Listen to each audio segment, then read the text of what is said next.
Welcome everyone to a new episode of the Theatre Thoughts podcast. I've left the studio and I've wandered down to the Theatre Royal to talk with two of the cast of Rocky Horror Picture Show, and I'm very excited. So first off, we have one performer who is playing Eddie and Dr. Scott. He's an actor-writer originally from Scotland who has written and produced several one-man cabaret shows, including a show called Toxic Masculinity, and worked as a dramaturg for artists in Adelaide and Melbourne. He works with cabaret artist Millicent Sari, who is the co-host of the feminist film analysis podcast, Feminine Ruins Everything. This isn't his first time on the podcast. Please welcome Ellis Dolan. Hello, hi, I'm Ellis, that is me. Excellent. And then our second lovely, amazing guest has been performing since a young age, started touring in Germany, England, Austria and Japan, starting her first band at 15, has made it to the top 14 in 2008's Australian Idol, worked with coach Delta Goodrum in 2020's The Voice, making it to the grand finale, and most recently has performed the role of Oberon in Shakespeare's The Lovers, which I loved. Please welcome Stella Perry. Thank you. Yes, Oberon lives on. Yes, and that's my awkward little intro thingy. So good. That was great. Thank you. Yeah, no, that's fine. How are you both? We've been chatting already before off podcast, but We haven't asked each other how each other is, so I think that's a really important. No, that's a good one. I'm good. I've had a very quiet day today, just kind of, collecting my thought. AKA lazy. the one thought. The one thought for the day. Everybody gets one. And how's your day been, Stels? Yes, good. I did my very first cover call tech thing. Okay. Which was adorable and mind-blowing. Yeah. Because our covers are sensational and doing everyone else. Yeah. Like they can do everything. Really? Absolutely well. insane. Really well. That's I was just like insane. trying to remain in Magenta. I was like, just loving it. I remember when I spoke to some of the swings of six, and I was just in awe the entire time. I was like, how do you do all of that? How do you know? remember? It's- How do you it's remember insane. the lines Yeah. And the Spacing, Yes. Yes. Spikes as the well. spike marks, I just the I choreography. would never know that. There's so much, and Yeah. and I mean, especially in a show where Rocky Horror, where every character is quite different and distinct, where it's not like Yes. you're playing variations of or similar kind of people. You are the all the extremes. Like Janet to Columbia is just Yeah. Every personality is concentrated. yeah. Yeah.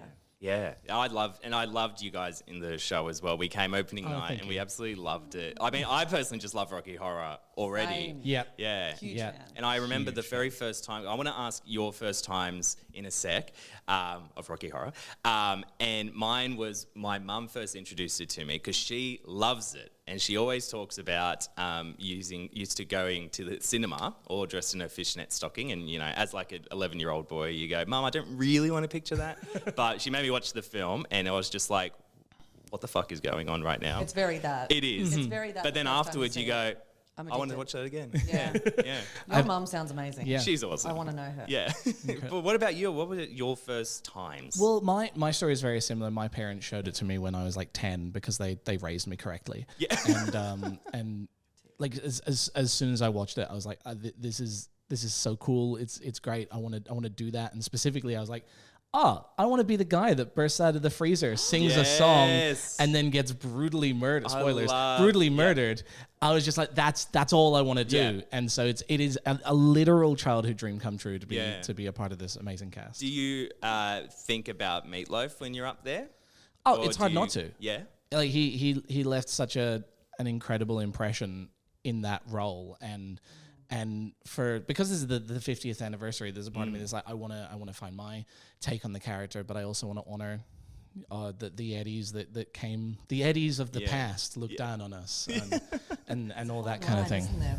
Yeah. Respecting where everyone else has gone with it. Yeah. Especially Meatloaf.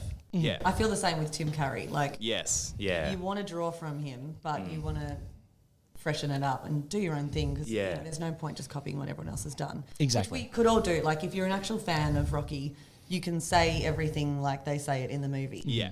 Like, because it's in your head. Exactly. Yeah. Which is hard, actually, I think, when you're so familiar with the work. I have thought that before, like, how do you create that separation? It is hard to just go, all right, I'm going to relax and I'm going to say it like the movie version, or do you make it your own thing? Yeah.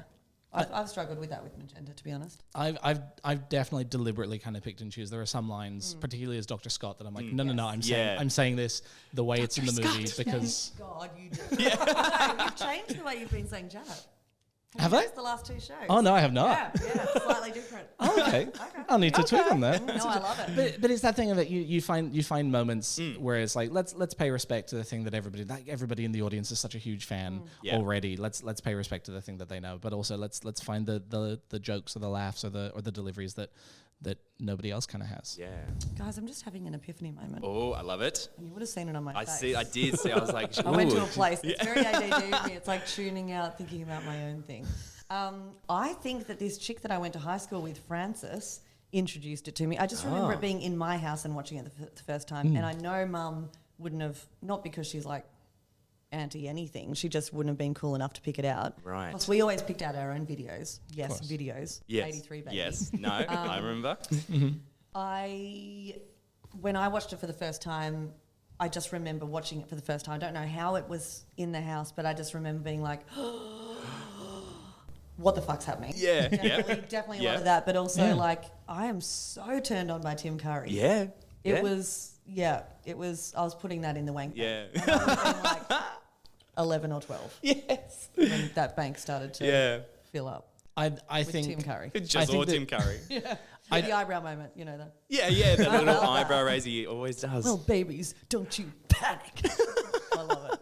I believe that nobody is allowed to answer Tim Curry in Rocky Horror as the question to what was your sexual awakening, because that was everybody's sexual awakening. That was a universal you know answer. what was before that for me? Oh yeah. Foot Rot Flats. The cartoon. Oh, okay. There's a cartoon. Google it. Yeah. And there was a bean that jumps down the woman's breast, and I remember. Right. Oh. Ooh. Interesting. Amazingly big breasts. And after her, it was Jessica Rabbit, and then it was Jessica Tim Rabbit Curry. was probably So one to of be my fair, favorites. it was two Jessica girls. Rabbit is Yeah. another gimme. Come on. Yeah, but what I'm saying is, which order is it for you? It depends when you're exposed to what. Yeah. And for me, Tim Curry was my third hottest moment of my life, That's it, love. but my first male. There you go. Excellent. And then obviously we have Jason Donovan playing Frank N Furter. Of now. course. Chef's kiss. Yeah, and he brings this, I don't know how to describe it, like a gruffness almost to Frank N Furter that I'd never seen before. Yeah, so and soft. yeah, He's really edgy. He's really rock and roll. Like he is rock and roll, isn't he? Unexpectedly so. Yeah. Like, Because I obviously, just like saw a him lot with of people, pop. yeah, that's right, Yeah. and people would think of him with Joseph as well. So Yes. like then you're such a contrast, and he does bring this really amazing quality to Frank N Furter. He does. And the fatherliness of him, like in Yes. real life. But he, when, spoiler alert, whatever, but when Columbia's really upset about him maybe going home, and he's just the way he's like, I'm going to go home, baby. It's very Yeah. dad to daughter. And I'm like, oh, that's so cute. But I'm there trying to be like, you're about to die. I do like that in that moment. I just get to watch Jason do his thing and be in awe of him. And I love that I'm wearing glasses and I get to watch you legs spread in fishnet. I'm like, oh, hello. What a treat! Then I'm like, focus. But I've got the sunglasses on. No one knows. No one will know. No one's gonna know. But now I know. Be watching it the entire time.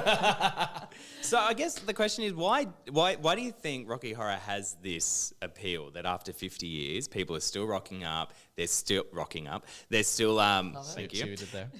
They're still dressing up, as Frank N Furter, all their outfits. What do you think is its appeal? I think it's such a silly bombast of a show.